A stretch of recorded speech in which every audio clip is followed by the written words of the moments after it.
ఈరోజు ఏలూరులో వైఎస్ఆర్ కాంగ్రెస్ పార్టీ యువజన విభాగం ఆధ్వర్యంలో సంవత్సరం రోజుల కూటమి పాలన ఏ రకంగా అయితే నిరుద్యోగులను, యువకులను, విద్యార్థులను మోసం చేస్తుంది అని ప్రపంచానికి తెలియజేయాలనే ఉద్దేశంతో చేపట్టిన ఈ నిరసన కార్యక్రమానికి మాకు మద్దతు తెలిపినటువంటి ఇక్కడున్న యువకులకు, విద్యార్థులకు, అలాగే వైఎస్ఆర్ కాంగ్రెస్ పార్టీ నాయకులకు, విద్యార్థి విభాగం నాయకులకు, యువజన విభాగం నాయకులకు, ఇక్కడ ఉన్నటువంటి పెద్దలకు అందరికీ ముందుగా నా ధన్యవాదాలు, కృతజ్ఞతలు తెలుపుకుంటున్నాను.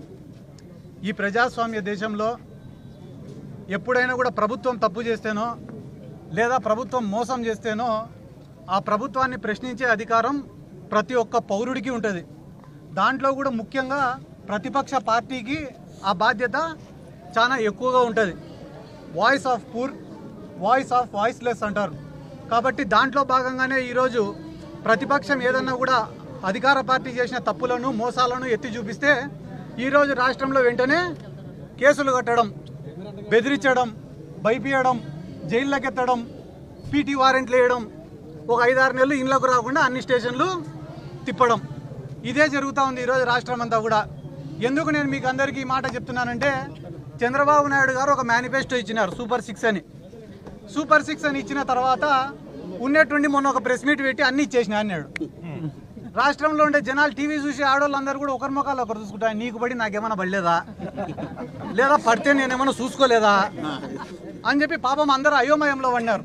ఎందుకు మీకు అందరికీ ఈ మాట చెప్తానా అంటే, వైఎస్ జగన్మోహన్ రెడ్డి అనే ఒక్క వ్యక్తిగాన ఈ రాష్ట్రంలో లేకపోతే, ఈ రాష్ట్రంలో చంద్రబాబు నాయుడు ఏ ఒక్క పథకము ఇయ్యాడు, ఏ ఒక్క డెవలప్మెంట్ కార్యక్రమము చేయడు, ప్రజలకు ఒక్క రూపాయి కూడా ఇయ్యాడు. ఆయన ఆడిందే ఆట, పాడిందే పాట. ఎందుకు నేను మీకు అందరికీ ఈ మాట కూడా చెప్తానా అంటే, మా జగన్మోహన్ రెడ్డి గారికి ఈ తెలుగుదేశం ప్రభుత్వానికి పోలికనే లేదు. జగన్మోహన్ రెడ్డి లాగా 10 రోజులు పరిపాలించినా ఒకటే, చంద్రబాబు నాయుడు మాదిరిగా 10 టర్ములు పరిపాలించిన ఒకటే. ఎందుకురా అంటే, జగన్మోహన్ రెడ్డి గారు ఎంత ధైర్యంగా నిర్ణయాలు తీసుకున్నారంటే, సచివాలయాలు కట్టాలనుకున్నాడు, కట్టినాడు. ఆర్బీకేలు కట్టాలనుకున్నాడు, కట్టినాడు. హెల్త్ సెంటర్లు కట్టాలనుకున్నాడు, కట్టినాడు. మెడికల్ కాలేజీలు నిర్మించాలనుకున్నాడు, నిర్మించినాడు. 3 లక్షల కోట్లు ప్రజల అకౌంట్లలో వేయాలనుకున్నాడు, వేసినాడు. కానీ ఈడ చంద్రబాబు నాయుడు ఏదైనా పని చేయాలంటే వెంటనే పవన్ కళ్యాణ్ చూడాలి, చేద్దామా వద్దా అంటాడు. మళ్ళీ పవన్ కళ్యాణ్ ఏదైనా పని చేయాలంటే వెంటనే చంద్రబాబుని చూస్తాడు, చేద్దామా వద్దా అని. వాళ్ళిద్దరు ఏదైనా పని చేయాలంటే వెంటనే మోడీని చూసారు, చేద్దామా వద్దా అని. అంటే వీళ్ళు ఏ నిర్ణయం కూడా సొంతంగా తీసుకోలేకున్నారు. ఈరోజు వీళ్ళు ఏదైనా ఒక స్కీమ్ పెట్టినారంటే ఖచ్చితంగా దాంట్లో స్కామ్ ఉంటుంది. గతంలో హ్యాపీ సండే, దోమల పైన దండయాత్ర, ఇప్పుడు రీసెంట్గా అయ్యేంద్రా అంటే యోగాంధ్ర. ఎవరైనా చంద్రబాబు నాయుడు గారి దగ్గరికి పోయి, సార్ మాకు ఫీజు రీఎంబర్స్మెంట్ ఏమైంది సార్ అంటే, ఊపిరి గట్టిగా పీల్చండి, స్లో వదలండి అంట. నిన్న యోగాంధ్రాకు ఎంత ఖర్చు పెట్టినారన్నా, ఇప్పుడు ఎంత అప్డేట్లో ఉంటారు చూడండి మీరే జనాలు. 300 కోట్లు ఖర్చు పెట్టి ఆడపోయి చూసే మ్యాట్లు లేవు, యోగా ఆసనాలు వేసేటోళ్ళు లేరు, ఏపిచ్చేటోళ్ళు లేరు. ఈరోజు నువ్వే పోయి ఆ రిషికొండకు చూస్తే కానీ ప్యాలెస్ ఆడనే ఉందా లేదా, ప్రభుత్వం పేరు పైనే ఉందా లేదా. మళ్ళా ఎవరైనా ఇదే జిల్లాలో చెప్తానన్నా నేను, పోలవరం కట్టనీకే డబ్బు ఖర్చు పెడితే అదో రకం, కానీ చంద్రబాబు నాయుడు గారు పోలవరాన్ని చూడనీకే 100 కోట్లు ఖర్చు పెట్టినాడు. దీని గురించి ఏ ఒక్క ప్రజా సంఘాలు, మేధావులు, మీడియా ఛానళ్ళు ఎందుకన్నా చర్చ జరగడంలో ఈరోజు రాష్ట్రంలో. ఒక పక్కన ఈ నిరుద్యోగ భృతి, ఫీజు రీఎంబర్స్మెంటు, వసతి దీవెన, ఉద్యోగాలు, వీటి గురించి మాత్రమే కాదన్నా మేము మాట్లాడేది. పవన్ కళ్యాణ్ గారు ఉన్నారు, ఆయన నమ్మి ఈ ప్రాంతంలో ఉండే ఎంతోమంది యువకులు ఒక జనసేన జెండానే కాకుండా తెలుగుదేశం జెండా పట్టుకున్నారు, బీజేపీ జెండా పట్టుకున్నారు. వాళ్ళు ఏమనుకున్నారంటే కానీ, ఇంకా వైఎస్ఆర్ కాంగ్రెస్ పార్టీ 164 సీట్స్ ఎప్పుడైతే వాళ్ళకి వచ్చినాయో ఇంకా రాదు వైఎస్ఆర్ కాంగ్రెస్ పార్టీ, దీన్ని భూస్థాపితం చేస్తామనే ఒక ఇంటెన్షన్లో వాళ్ళు వెళ్ళిపోయినారు. అంటే ఇంకా మొత్తం మాదే ఈ రాష్ట్రం అంతా అని.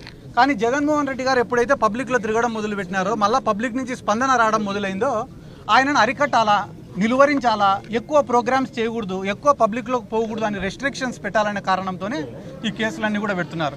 ఏమన్నా ఇక్కడ ఉన్న మీడియా సోదరులకు మీకు తెలీదా అన్న, చంద్రబాబు నాయుడు గారు మీటింగులు పెట్టి 5,000 మంది 10,000 మంది మహిళల్ని పిలిచి వాళ్ళకు ఒక 500 చీరలు ఇస్తే, ఆ చీరల కోసం పాపము తొక్కిసలాట జరిగి 10 మంది 20 మంది చనిపోయిన సంఘటనలు మీకు తెలుసా తెలీదా? ఇంతకు మించి నేను అడగను. గోదావరి, ఇటువంటి గోదావరి మస్తు నేనగా లిస్టు చాలా పెద్దది ఉంది. అదే కార్యక్రమంలో రప్పరప్ప ఫ్లెక్సీ బోర్డుకి సంబంధించి నిన్న ముఖ్యమంత్రి చంద్రబాబు కూడా ఒక కీలక వ్యాఖ్యలు చేశారు. అంటే సినిమాలో జగన్ పుష్ప డైలాగ్ వాడితే తప్పేంటి అన్న దానికి, అంటే సినిమాల్లో చంపుతారు, మీరు కూడా చంపుతారని ఆయన ప్రశ్నించారు. అంటే ఈ రాష్ట్రంలో చంపుతాము, నరుకుతాము అని అంటే తప్పు, నరికితే తప్పులే. నరుకుతాము అని అంటే తప్పు. ఎవడైనా నరికితే తప్పులే. పల్నాడులో నరికినారు, అనంతపురంలో నరికినారు, కర్నూలులో నరికినారు. రోజు పల్నాడు జిల్లాలలో నరుకుతూనే ఉన్నారు. కేసులు పెట్టడంలే. నరికినోడు బయట తిరిగినాడు, చచ్చిపోయిన కుటుంబాలు శ్మశాన వాటికలంటే తిరుగుతున్నారు. దాని గురించి మాట్లాడారు. నరుకుతామనే పదం మాత్రం ఎన్డీటీవీలో వచ్చింది. ఈడగుడు ఎన్డీటీవీ ఏందన్నా ఎంతవరకు న్యాయం అని నేను అడుగుతున్నా. ఆ రోజు మీరు రప్ప గురించి మాట్లాడుతున్నారు కదా. జగన్మోహన్ రెడ్డి గారు గంటన్నర మాట్లాడినాడు ప్రెస్ మీట్. ఎంతసేపు? గంటన్నర. ఎడ్యుకేషన్ సిస్టమ్ పైన, హెల్త్ సిస్టమ్ పైన, ఈ రాష్ట్ర ప్రభుత్వం చేస్తున్న అప్పుల పైన, మన కరెంటు ఛార్జీల పెరుగుదల పైన, యువకులు పడుతున్న ఇబ్బందుల పైన, రైతులు పడుతున్న ఇబ్బందుల పైన, గిట్టుబాటు ధరలు లేని విషయం పైన, రైతుల ఆత్మహత్యల పైన, పొగాకు రైతుల సమస్యల పైన, మిర్చి రైతుల సమస్యల పైన దాదాపుగా గంటన్నర సేపు ప్రెస్ మీట్ పెడితే గంటన్నర తర్వాత మాట్లాడిన రప్పరప్ప ఒకటి లేచింది పైకి. సమాధానం లేదు, సమాధానం లేదండి. అధికార పక్షంలో మేమేం చేయాలని చేస్తున్నారు కదా ఆల్రెడీ. ఇంకేం చేసేది ఉంది? ఇంకా మళ్ళీ కొత్తగా చేసేది ఏముంది?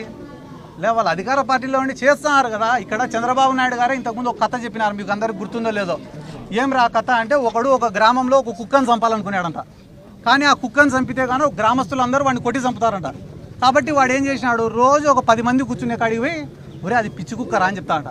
మళ్ళీ ఇంకో గుంపు కాడికి పోతాడంట, ఒరే ఆ కుక్క నిన్ననే ఒక ముసలోని గడిచిందిరా అని చెప్తాడంట. మళ్ళీ ఇంకో గుంపు కాడికి పోతాడు, ఒరే ఆ కుక్క నిన్ననే చిన్న పిల్లోని గడిచిందిరా అని చెప్పి వన్ ఫైన్ డే ఆ కుక్కను చంపుతాడంట. చంపితే గ్రామస్తులందరూ అబ్బా పిచ్చి కుక్క చచ్చిపోయింది రా అన్నారట. అట్లా ఈరోజు రాష్ట్రంలో నువ్వు తప్పు చేయాల్సిన అవసరంలే. రోజు ఒక 4 టీవీ ఛానళ్లలో వీడు ఆడదాం ఆంధ్రాలో 100 ఎత్తినాడు, వాడు 300 ఎత్తినాడు, వాడు 400 ఎత్తినాడు, వీడు మైనింగ్లో ఎత్తినాడు, వాడు క్వాడ్స్లో ఎత్తినాడు, వాడు లిక్కర్లో ఎత్తినాడు అని చెప్పి ఒక్క పథకం ఇవ్వకుండా డైలీ అన్ని ఛానళ్లలో జగన్ సార్ ఏం సార్ కరెంట్ ఛార్జీలు పెంచినారు కదా అంటే చెవిరెడ్డి భాస్కర్ రెడ్డి అరెస్ట్. ఏం సార్ తల్లికి వందనం ఇయ్యాలా మీరు వెంటనే రేపు ఎల్లుండో సిద్ధార్థ రెడ్డి అరెస్టు. 3వ రోజు మా రాజన్న అరెస్టు. అంటే అరెస్టులను చూపించుకుంటా వీళ్ళు రాక్షసులు అని చెప్పుకుంటా ఈ రాష్ట్ర ప్రజలకు మొత్తం సున్నం పెట్టే ఆలోచనలో వీళ్ళు ఉన్నారు. మీ పార్టీ కీలక నేత కొడాలి నాని అరెస్ట్ గురించి ప్రచారం జరుగుతుంది. ఆయన ఆరోగ్య పరిస్థితి బాగాలేదు అంటున్నారు. అసలు ఆయన ఎక్కడ ఉన్నారు ఇప్పుడు? కొలంబో వెళ్తారని చెప్పి టీడీపీ ప్రచారం జరుగుతుంది. నిజంగా మీరంతా కొలంబో వెళ్తారా? నా పాస్పోర్ట్ కూడా పోలీసు వాళ్ళ కాడనే ఉంది. నేనే కొలంబో పోతా. నా పాస్పోర్ట్ కూడా పోలీసు వాళ్ళ కాడనే ఉంది. ఇంపాసిబుల్. నేను పోవాలనుకుంటే పోలేను.